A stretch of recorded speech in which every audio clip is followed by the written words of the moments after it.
statistics. Okay. So you're being recorded now. Okay, so based on conversations that came up discussing research notes 2, I just wanted to quickly outline some lines of code which I find considerably important for this topic. So these are basically things that we have done in some shape or form in the labs. I just wanted to outline this briefly to make sure everybody is on the same page and everybody has this code somewhat in a condensed format at his fingertips. So again, line 2, this is we're removing all the objects from the environment. The environment is now empty. We're setting here, we're set WD, we're setting the work environment, which is here an environment on my iCloud drive, which essentially links to class 4. So this is a random data set which we used during the course of this class. So I load the library foreign and I load the library Dubai. I highly recommend to do all library loading, all working directories, all definitions. So I'm doing here the definitions down here on line 31. So that's actually not proper how to do that. I would always recommend you do it right at the beginning of your actual code, because thereby you know where it is and you can always revisit it whenever you want to revisit it. Okay, so we're loading library foreign, library Dubai. Foreign, we know already Dubai. I think I have presented these in one of the labs. Very useful function to essentially do summarizations in Strata. I load here on line 8, I load this enhanced data set. It looks just in the same fashion as we have used it in the lab. I'll do a quick summary of that. I see here all the variables mapped out. I see all the central tendency. I also see that, for example, male, and this is what I also want to emphasize. Make sure that you understand the nature of your data. So this data here was loaded, and you have here male and female based on this RIA gender variable, where you have a factor, you have male and you have female. This was the recoded variable, which is correct because you have 0 and 1s. But pay attention that this is a numeric variable. And if you run descriptive statistics on a numeric variable, it will give you some basically it's rubbish statistics. It's not what you would expect in the format. If you would be working with it as a factor, like this variable, it will give you different insights, because if you do summary of RAI gender enhance, you get an actual sensical kind of summarization. If you do summary male, this is a nonsensical characterization, because it basically takes it as a numerical variable. You can use it as that in models, and this is essentially quite a good approach, essentially, but you cannot treat it with functions that you usually would use for regular numerical continuous variable. You would need to put it in a factor, which you could do, because then you would say, for example, you would say enhance male factor. And the reason why I'm bringing that up is because that's a source of error. You do factor, you say enhance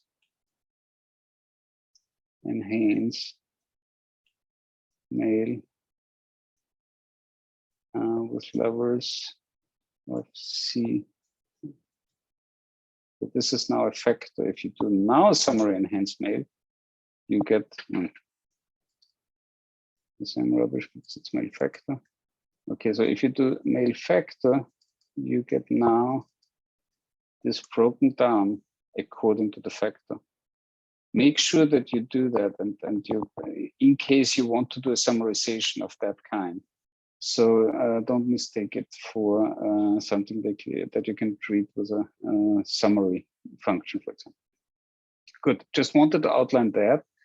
Then whenever you build an object, a linear model, You need a name for the model. This is the object that you're creating by fitting this model. This is the function per se. You can run this function without fitting it in an object, but then it's being lost. So if you fit it and you pack it in an object, you can actually use this to characterize now. Oops, yeah, no, I didn't run it. So you can run it, and now you have this object at your disposition, and you can do all kinds of interesting things with your object. You can do ls fit1, gives you now an overview of all the things you can extract from your model, which are all these different entities and components that we have discussed in class and lecture and lab. So I just wanted to outline that. So summary fit1 is basically a model between blood pressure and BMI. So now you can, and this is where Zoe inspired me to discuss this today in class. So thank you for that, Zoe. So we can now categorize BMI, and we can use random breaks to categorize it. So if we're using the cut function, we're cutting now our enhance BMX BMI, which is the BMI variable, containing a lot of NAs. And this is the next aspect I wanted to discuss. And this is actually, this is not here. It's supposed to be here. I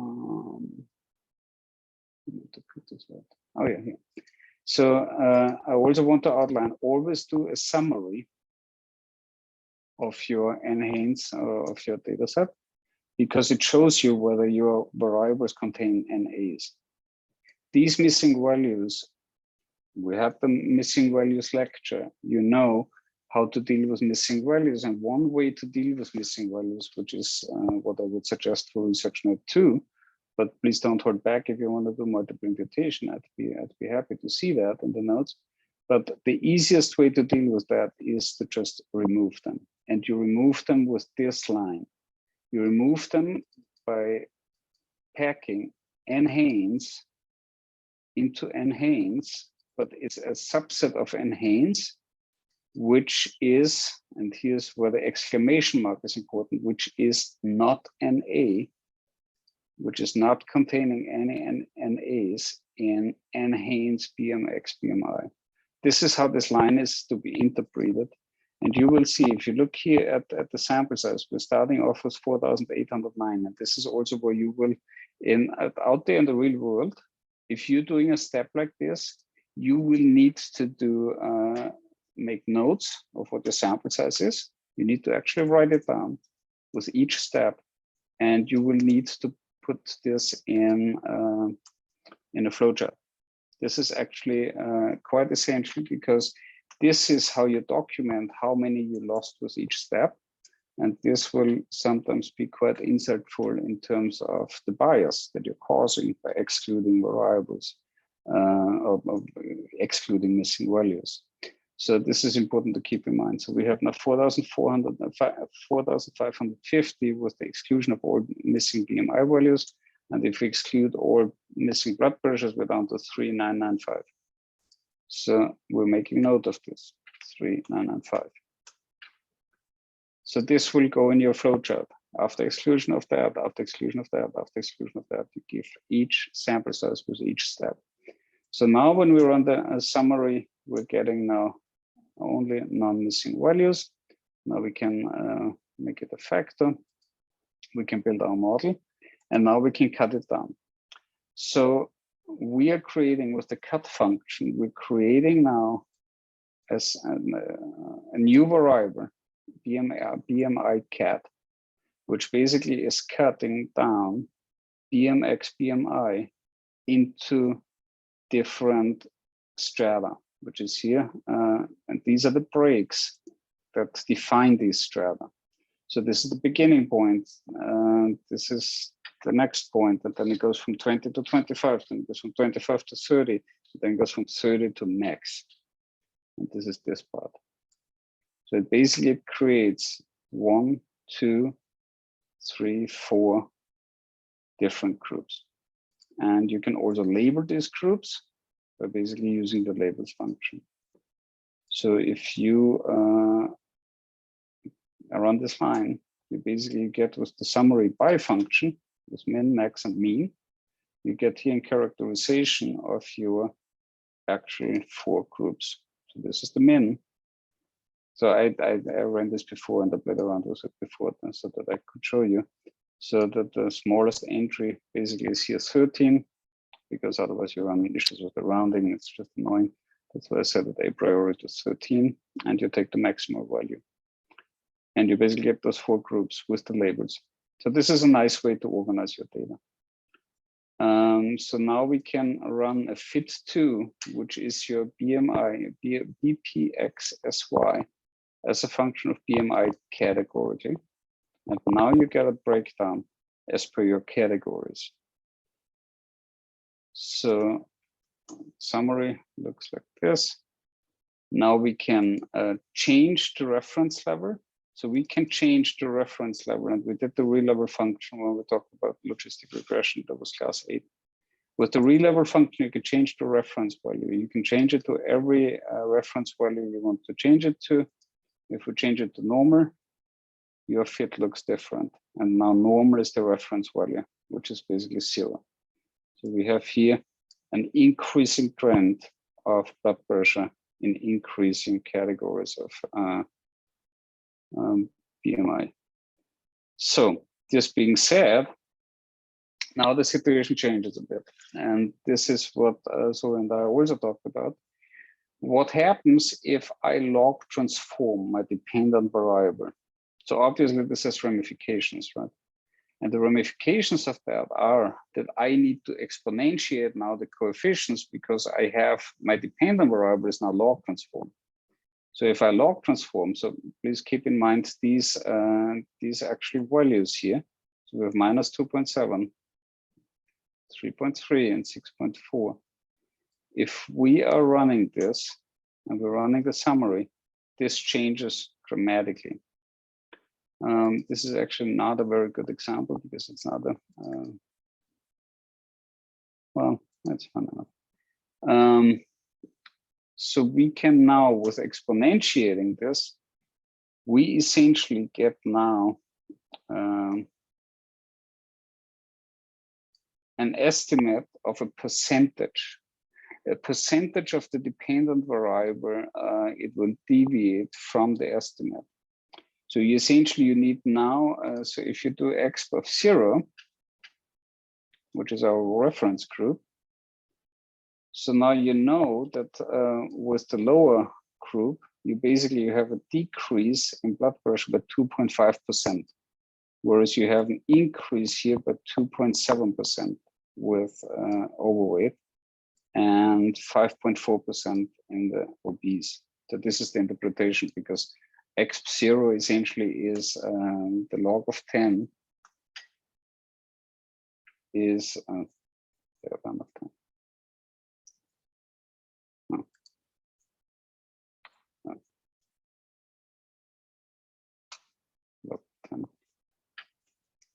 So you basically you have this. So when you logarithmically transform, so this is basically, this is the exponentiate of to the power of 10. So you essentially you are now it's 10 to the power of 1. So it's 10 to the power of 1. So you essentially you get this on a percentage level in reference to the reference group. So this is the interpretation of after log transformation. So this is to be kept in mind if you intend to log transform your dependent variable. Then I wanted to make lastly, are there any questions on any of this? No, will it be possible that you can save this and make it available as well? Yes. I posted together with the video. Okay, perfect. Thank you. Sure, no problem.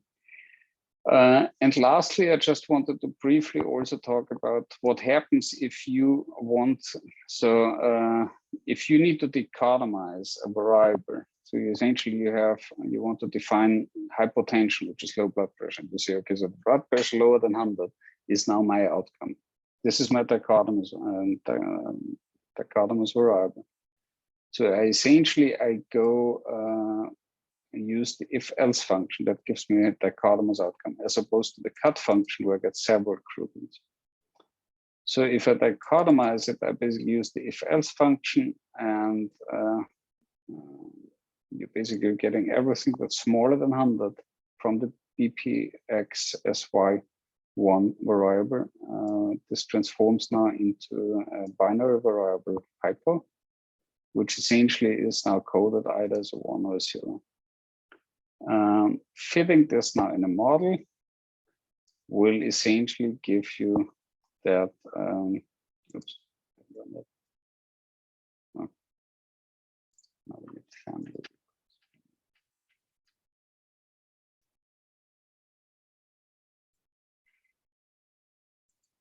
Actually got it now. So now you can essentially look here at the logistic regression, where these are your log odds. And if you exponentiate this, you get your odds ratios.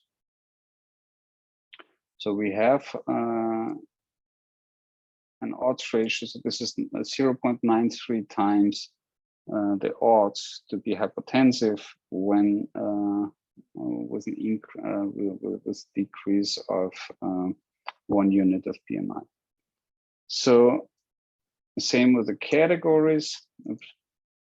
And with the categories, you essentially this is the confidence interval. Confidence interval to be retrieved with the conf-int function. If you do here a summary of FIT5, you essentially get here the respective odd ratios of the different BMI categories in reference to the normal group. Again, the normal group, you can change the reference category with the re-level function, which was it?